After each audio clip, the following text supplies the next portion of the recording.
Welcome to Enlightenment Unknown, Life of a Spiritual Nomad. Join Reiki Master and Quantum Healing expert Wes Coons as he guides listeners through the depths of self-discovery and spiritual enlightenment to uncover the version of you we haven't met yet.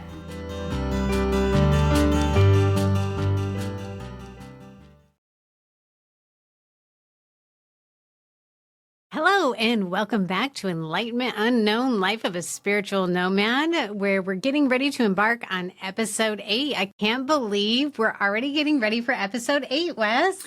I know, it's going by quick, isn't it? I know, and so many new listeners. We're going to be breaking 1,000 soon, so that's exciting. And how many countries? 7? Seven countries. So amazing. Thank you so much for the support. And Wes, you got a couple of big things coming out soon, like in the next 30 days. What do you got going on? Yeah, we have a book called 15-Minute Transformation, and that's where basically we're talking about taking 15 minutes a day to change your life and to become a different person. And you've got a book coming out too, right? Yes, it's called Vibrational Mastery, and it's all about how you can stay in a high vibration, why it's so important to stay in a high vibration, and that's the best way to attract the things that you want in life. And the one thing that I had struggled with for a long time is how do you get into a high vibration? So once I cracked that code, I thought, let me put it into a book, and we'll be pushing that out on howgooditcanget.com, on our link tree, which you can find on BB Healer on Instagram and An Abundant Universe on Instagram. That's where you guys can go to get all of the latest and greatest updates. Yeah, we've got all kinds of cool stuff coming up. And I also wanted to say thank you to everybody that's reached out. You know, I've had people that I've never met before reaching out. I've had clients, friends, and, you know, it's nice to hear somebody say, hey, I've been listening to the podcast and I've related with something that you've said, and I've been able to shift the way I think and the way I feel. And that's what this podcast is about, is how life happens for you and not to you, and how you can change the way you think in a matter of a minute. So if you're sitting on your sofa and you're struggling from that heartbreak, you're struggling from that past trauma, get off the sofa, move, walk. Change the way you talk to yourself. I am beautiful. I am loved. I am gifted. Jesus flows through me at a high level. Whatever you want your affirmations to be, write them out. Get off the sofa, move, and start changing the way you think. It will change your life, I promise. Yes, our words have so much power, and you said that just on the behind the scenes episode. You've said it 100 times, and it is so, so true. Make sure the way you're talking to yourself is beautiful. Yeah, that's right. It makes a difference. So what are we doing today? I don't know. I think there was some chatter about you were going to talk about a ceremony. Yeah, we're going to talk about a ceremony today. So this would be just before 4th of July weekend. And before I talk about that, I don't believe we've talked about the lady from Madagascar, have I? No, I don't think so. Yeah. So during my spare time through this haunted house, which was all the time, I was constantly online calling people, reaching out and digging, trying to find somebody to help fix it. And I ended up speaking to this lady from Madagascar. She wasn't very friendly and she wasn't very polite, but she did answer some questions. And one of the questions was about the house, and her answer was, you're too effing stupid to understand, so I'm not going to explain it to you. So that really made me feel good to hear that.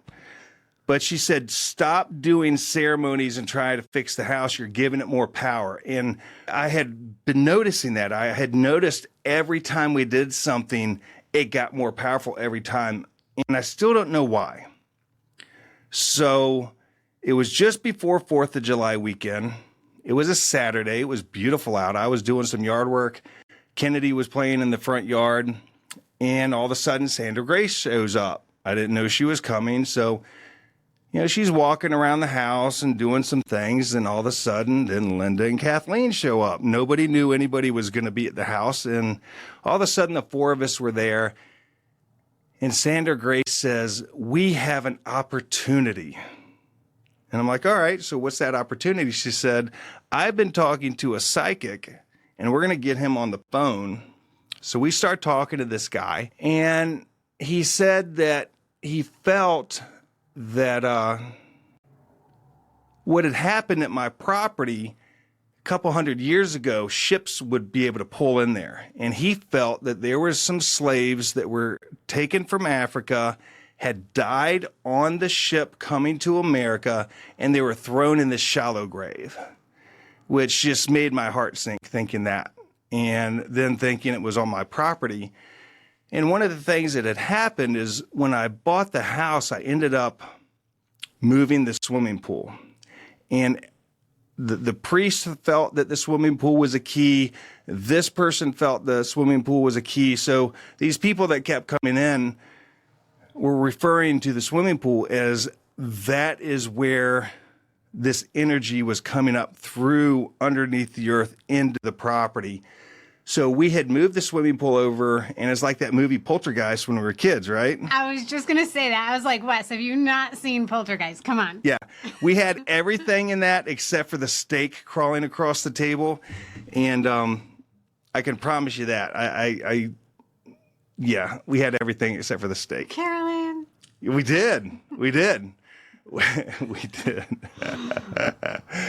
And so this guy says, all we have to do is connect with these souls and get them to go to the light.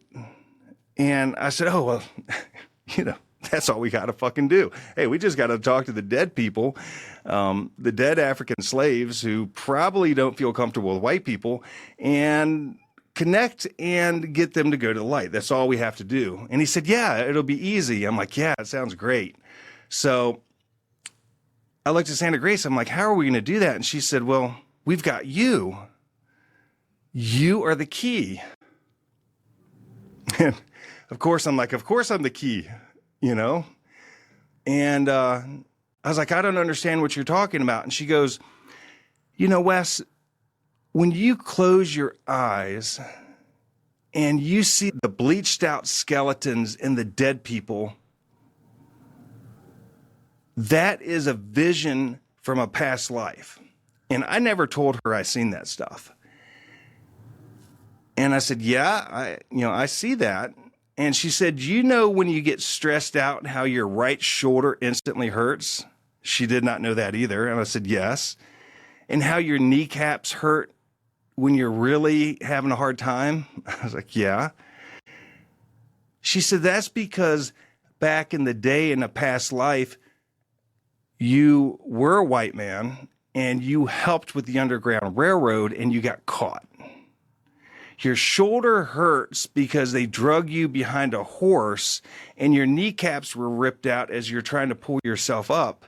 And the skeletons that you were seeing is the last thing that you seen as they threw you and your brother into a shallow grave to die, was where they had murdered other people for helping these slaves trying to go to freedom.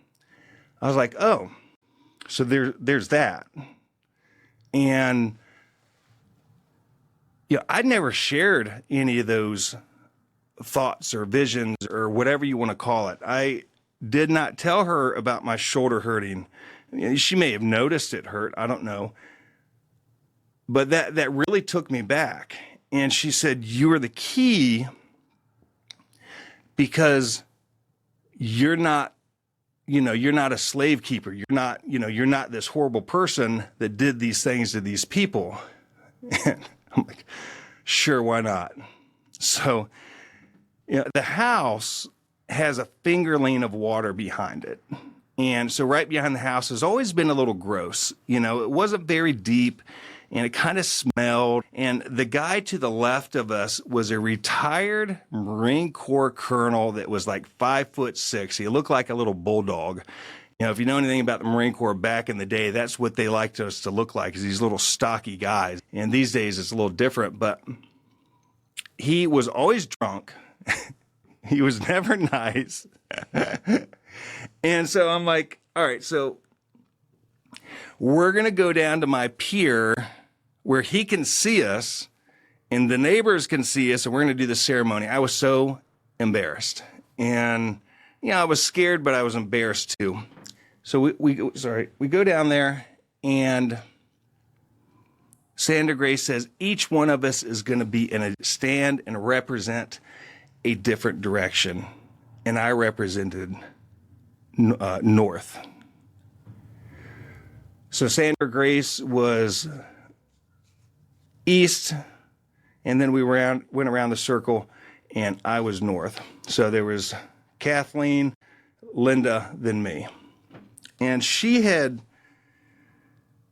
taken, I'm not even sure what she used, but she started this little fire on the dock. It was in a little pot, and there was some sacred oils in there. There was some sage in there and some other stuff, and she lit that. And I didn't understand at the time what it was, but what she was doing is creating a column of white light for these beings, for these souls to go to heaven, right? So we're down on the dock, and we're standing there, and Sandra Grace has this little bell that she'll ring, and basically it lets the spirits and stuff around know that something is going on. It catches their attention, apparently.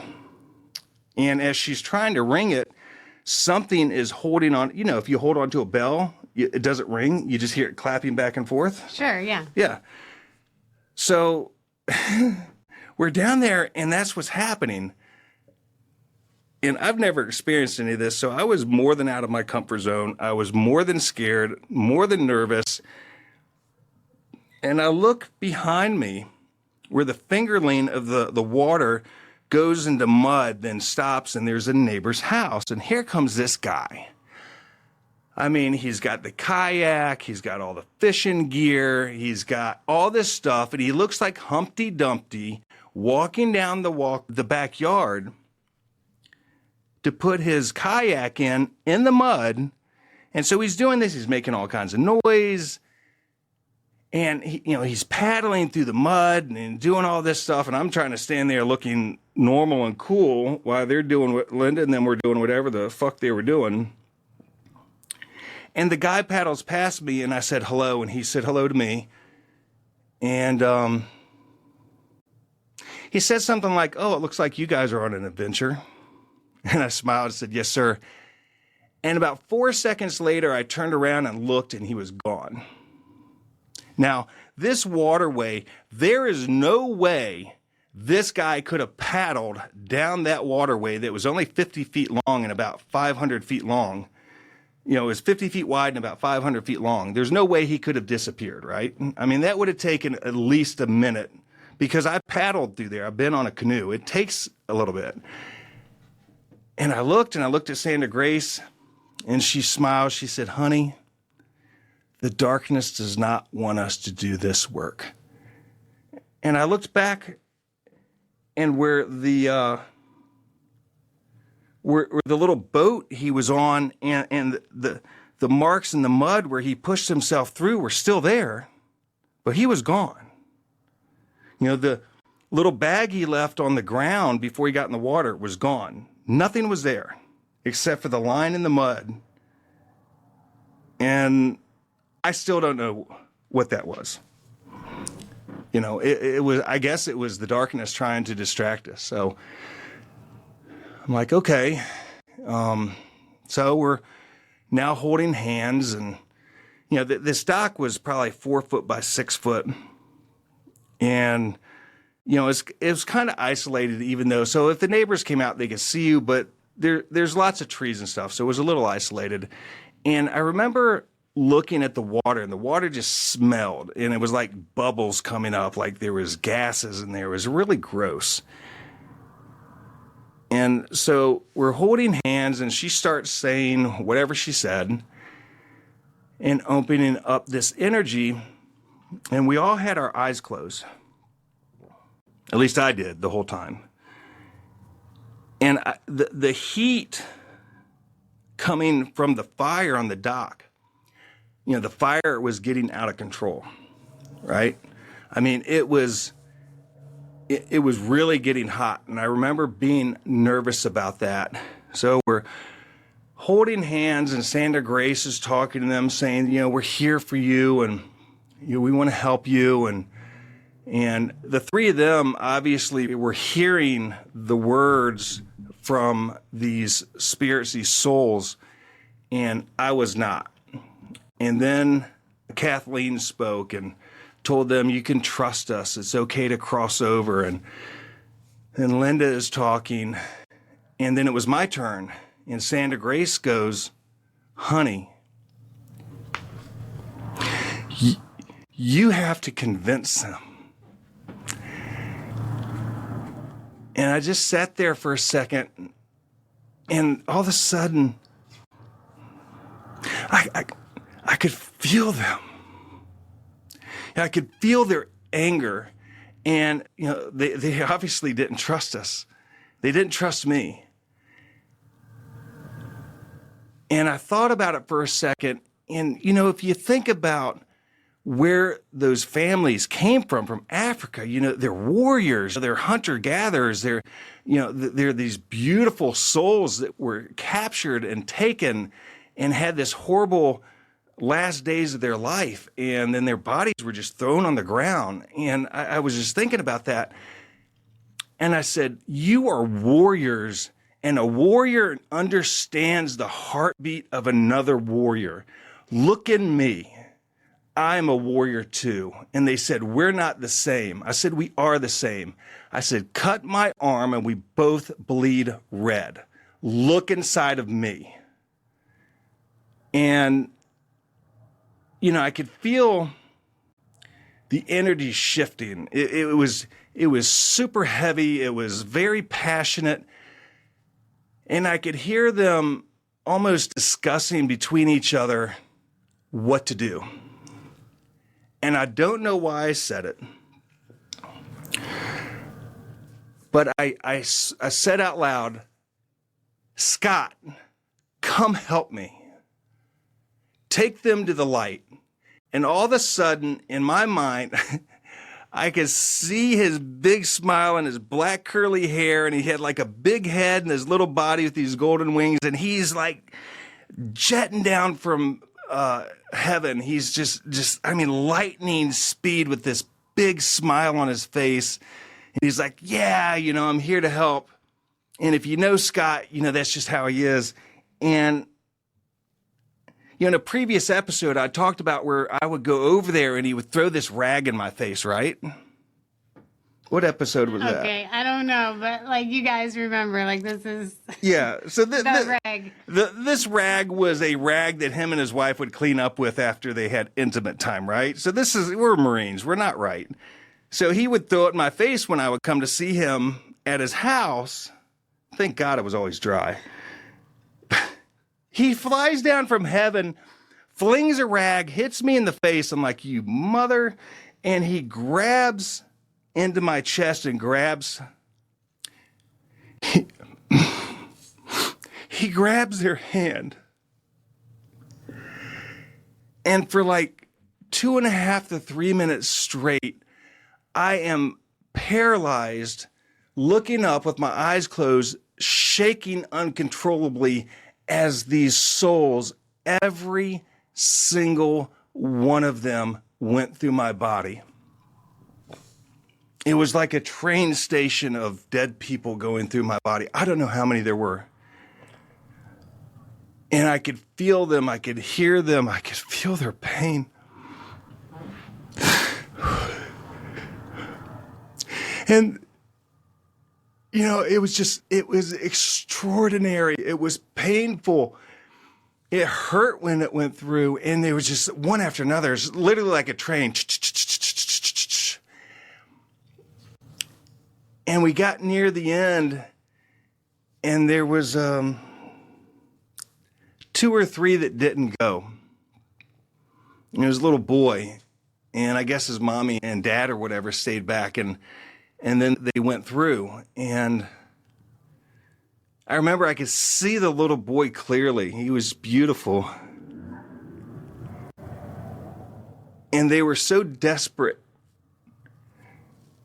to leave that place. And so The dock was on fire. I mean, the hairs on my legs felt like they were burning off.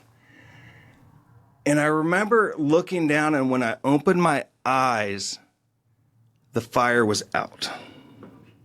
It had been out that whole time. That was the heat of the column of white light that Sandra Grace was able to bring to take these families home was extraordinary. I mean, I can bring in a column of white light, but I ain't never seen nothing like that before, Andrea. I mean, literally, I thought the dock was on fire. And all of us felt that. Now, Sandra Grace was just giggling because she knew. But they all went, and, you know, we all kind of stopped and we're looking at each other, and Linda and Kathleen we all had a giant cup of what the fuck, you know. It was a lot. And Sandra Grace has got this big smile on her face because this is every day for her. And even at the work that I do now, I don't experience things like that. Sandra Grace was extraordinarily gifted. And so I'm like, all right, so what now? And so we start picking up the stuff, and I'm looking around. I was like, Sandra Grace, what happened to that guy? And she just smiled. She said, the darkness will try to distract us, honey. I'm like, yeah, but where did he go? And she said, you know, he wasn't real. And I remember when she said that because, you know, he disappeared in thin air, but yet the line in the mud and the tracks from him were still there. And so we start going up through the pathway in the backyard, and there was this like these mushrooms and stuff growing there. And I remember I kicked it, and she looked at me. She said, don't do that. Fairies live there. I'm like, of course. Oh, Jesus. You know, you can't do anything now. You know, everything has got something. So then I felt bad about that. We go up to the side of the house. You know, it's warm out. You know, it's 4th of July weekend's getting ready to start. And so we call this guy back. And he's like, oh my gosh. You know, wow, this is really cool. And he goes, Wes, you know, being the curator of the property. And I'm like, wait a minute. I said, what do you mean the curator? He says, oh, yeah, you're the curator of the property. I'm like, what the fuck's that mean? He's like, well, you're going to live there for the rest of your life. You're the curator. You know, that's your new rule. I'm like, we didn't talk about that. I looked at Sandra Grace. I said, no, we've been talking about this for 2 hours now. And not one point in time did somebody say, hey, we're going to do this ceremony, and now you're going to be the indentured servant to this property for the rest of your life. I'm like, fuck that. I said, I'm selling this thing. He says, you can't sell it. I'm like, hey, dude, I've been talking about selling it. The dead people know I've been talking about selling it. So everybody's on the same page except for you. I am not staying in this property. And he sat there for a second, and he said, well, we got a problem. I'm like, of course we got a problem. He said, they left somebody behind to make sure that you didn't manipulate and do something bad with them. And I remember looking at Sandra Grace. I'm like, we did send them to heaven, right? And she said, yes, honey, we did. I'm like, so what do you mean they left somebody behind? And he goes, well, let's just say if you are not truthful, what you've experienced so far is nothing what they're going to do to you. And I remember, you know, it's almost like somebody says, hey, you made the mafia upset with you, and now there's a hitman looking for you. You know, ain't nothing you're going to do. You can't stop it. You can't, you know, you're not Sylvester Stallone. You're not going to Rambo this thing, right? And I just remembered how even more isolated I felt at that point. Now I've got the house that's not fixed, which we were hoping this was going to solve the problem. And now I've got this African warrior that's watching me to see if I took advantage and hurt his family. So we got that issue. And I was like, well, what are we going to do about the curator? I said, brother, I ain't staying here. He said, all right. So you need to plant a white flowering tree as an honor, and you need to put a memorial on the property. I'm like, boom, I can do that. And 2 days before, Andrea, I was sitting there in the side yard, and my neighbor comes across. He said, hey, Home Depot has a sale on trees. Do you want a tree? And I remember thinking, who the hell comes over and asks if you want to buy a tree? I'm like, sure, man, I'll take a tree. So I walked over, and guess what? It was a white flowering dog tree. I mean, how do you make that up? No, that's synchronicity at its finest. Yeah, that is the universe putting things in place. So I said, okay. I said, dude, I can plant the tree. I'll figure out some kind of thing. I said, what next? He said, well, I don't know. Of course. So let's do that and let's see what happens. So he gets off the phone, and the ladies, they're dipping their feet in the pool. And so we get off the phone. I haul ass, grab the tree, plant the tree, put fertilizer on it, water it, run in the house, shower real quick because it was already like 4 o'clock and I was scared. And got changed, got in my new car, Roxanne, which is a beautiful Maserati, by the way.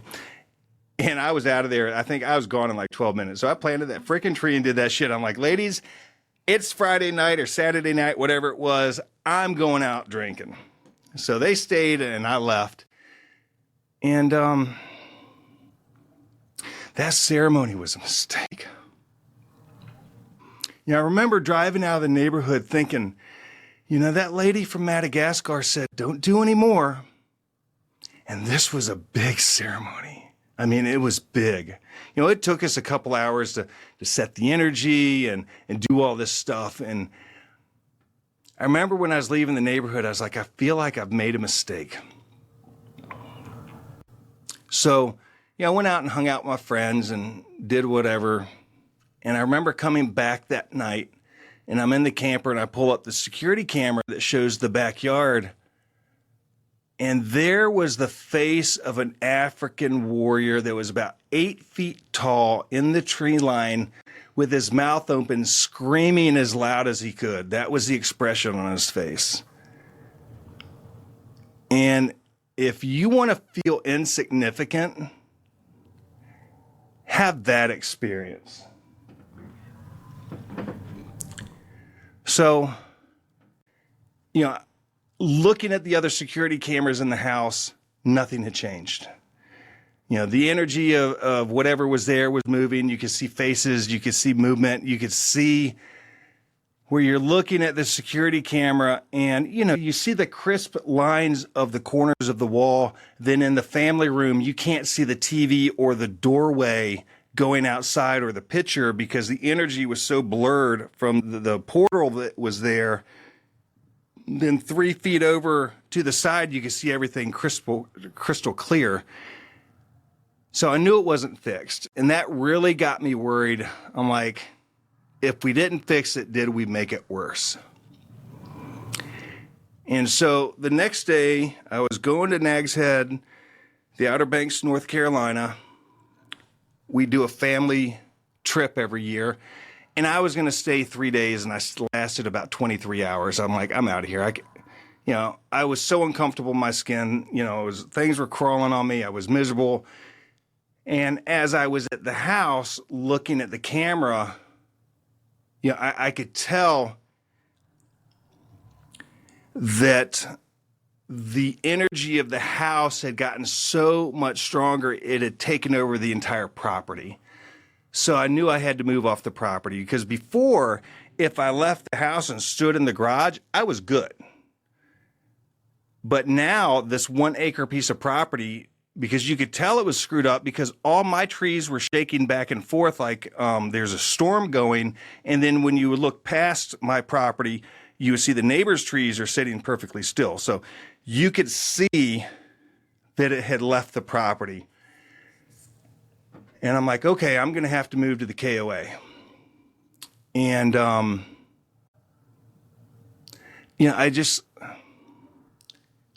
it was a lot, it was a lot, because here we are waiting for the priest to come out, waiting to find salvation, waiting to find something, and it's getting worse.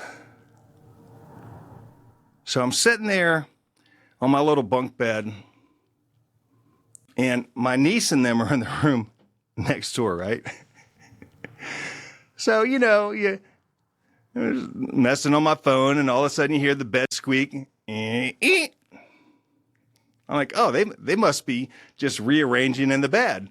Then you heard, and you heard the bed squeak again. I was like, no. And the damn bed's squeaking, right? So they're messing around, and I am mortified. So I'm, as quick as I can, trying to find music on my phone. So that was horrible. And I'm like, I'm not staying here if I'm going to have to listen to family members next door. Luckily, it only lasted about 37 seconds. So That's typical. Yeah, they're going to kill me for that part of the story. So, yeah, I got up early the next morning, and I just had to leave.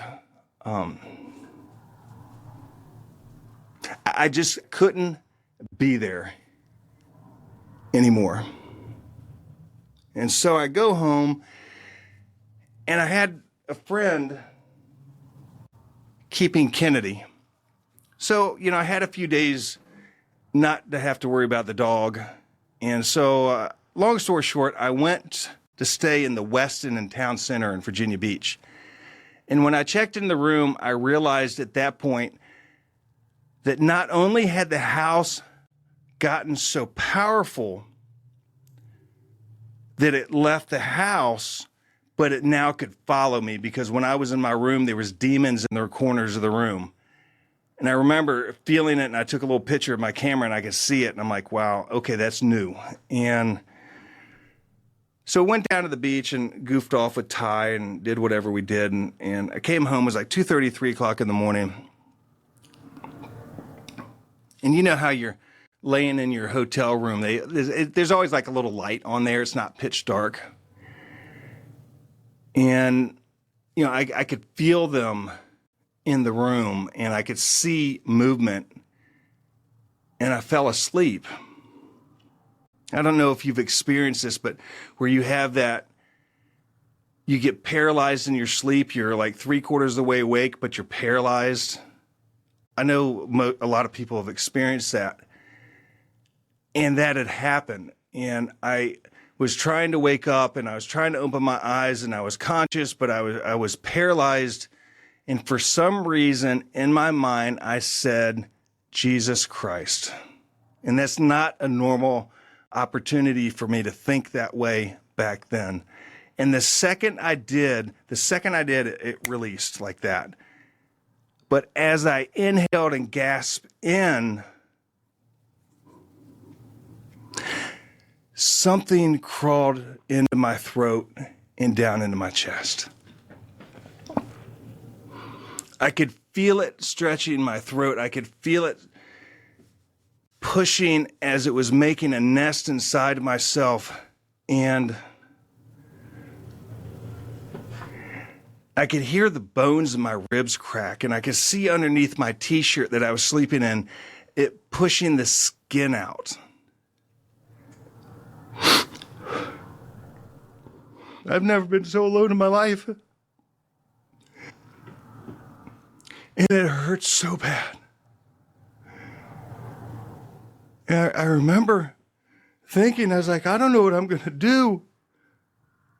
I mean, now it's inside me. I didn't know already things were there. But this clearly crawled down inside of me. And I remember just hysterically crying. And for the first time ever,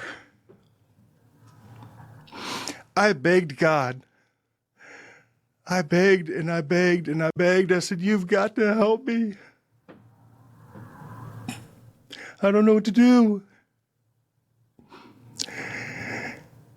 And after a few minutes, he didn't come. He didn't send Archangel Michael and save me. He didn't send Jesus and save me. God didn't come. Nobody came. But all of a sudden, they did send something. And it looked like these giant Tic Tacs, about 1.5 feet long, started to float down from the ceiling. I still don't know what they were. But all of a sudden, one just started slowly coming and it landed next to me. And then another, and then another. And it was like a snowstorm. And all of a sudden, there was just a bunch of them landing around me. They didn't take it out. They didn't come in and save the world. I don't know what it was, but I knew my prayers were being answered at some level because something was happening and I just didn't comprehend it. And I still don't know what it is, but I was able to go to sleep. And I remember waking up that next morning.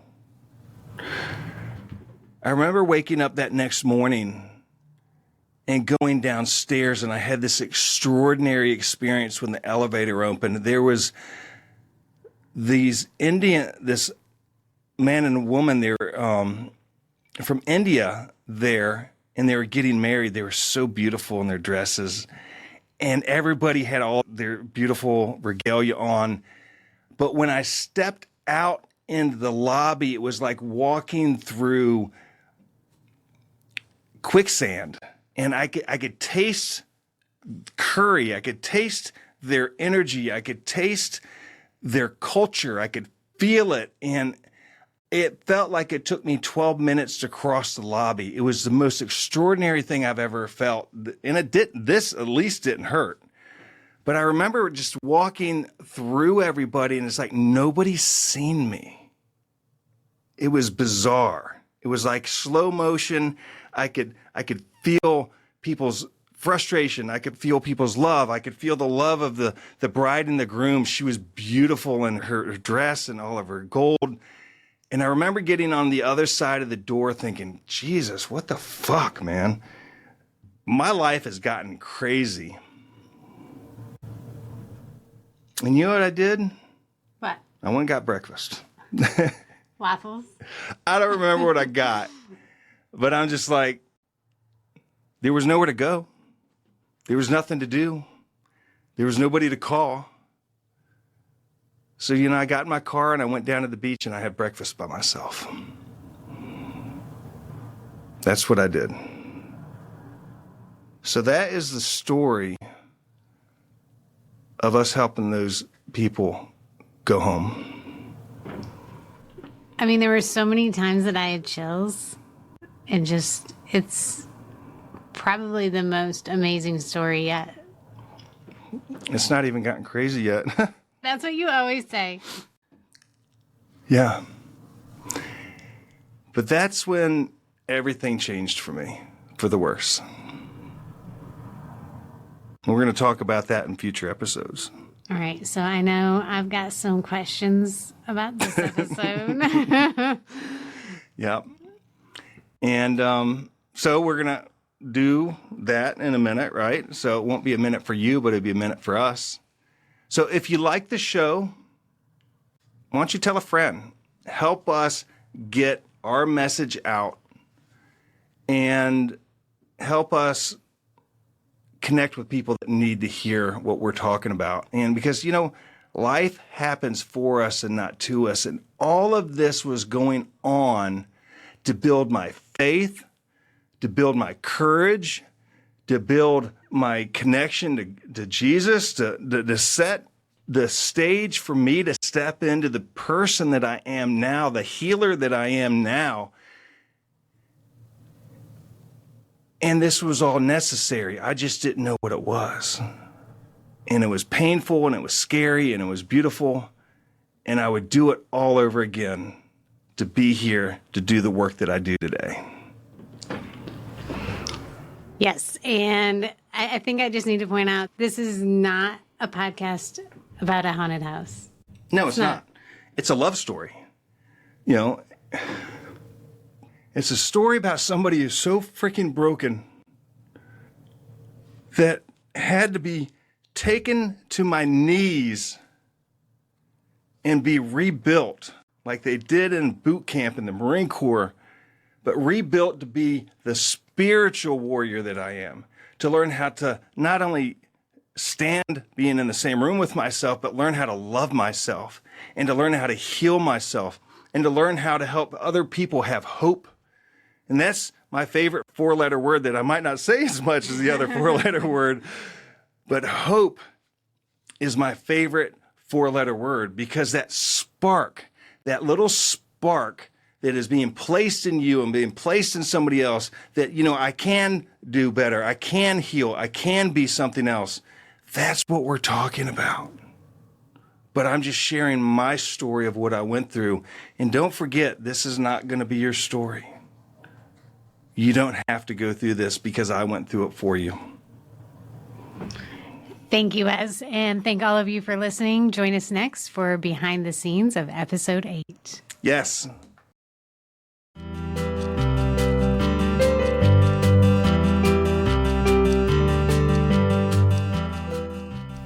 You've been listening to Enlightenment Unknown with Wes Coons, your guide on the quest for self-discovery and the version of you we haven't met yet.